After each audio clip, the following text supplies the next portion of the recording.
Justice for गरिमा नारा होइन न्याय देऊ ती बलात्कारी दानवको आज सातो लिदेऊ बालेन सरकार सुनिदेऊ सिम्रो आज रुँदैछ निर्दोषको रगतले यो धरती आज भिज्दैछ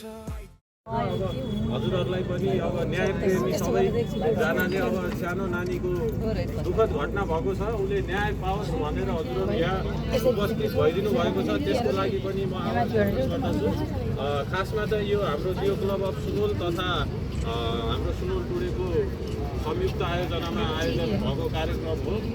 र यस कार्यक्रमबारे र हामी केको लागि यहाँ उपस्थित छौँ त्यसले गर्दा हामी सबैजना यहाँ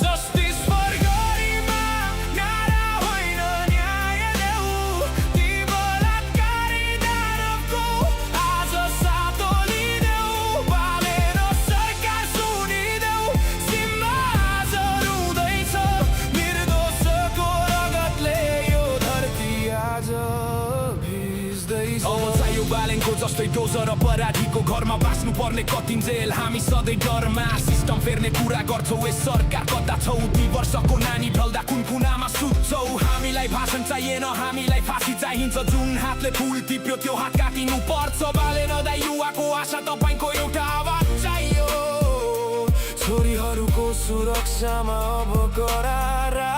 चाहियो निर्मलाले पाइनन्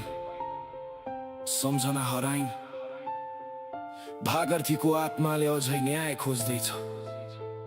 के गरिमाले पनि न्याय नपाई मर्ने हो होइन अब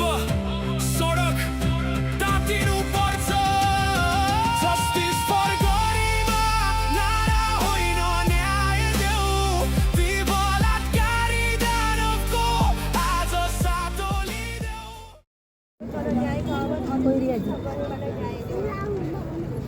आज गरिमाको खालिस्तानले हजारौँ हृदय रुवाइरहेको छ न्याय बिना यो पीडा मेटिन छैन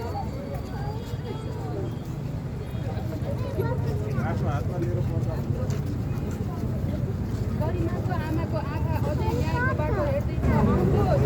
गरिमालाई न्याय देऊ त्यो हाम्रो नानीहरूलाई फर गरिमा चौधरी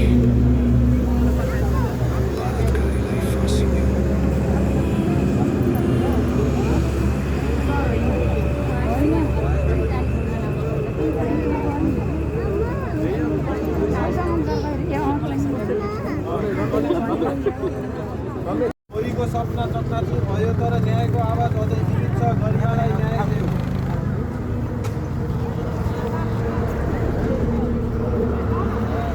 छोरीको जीवन सकियो तर सत्यमा न्यायको लडाइँ अझै बाँकी छ।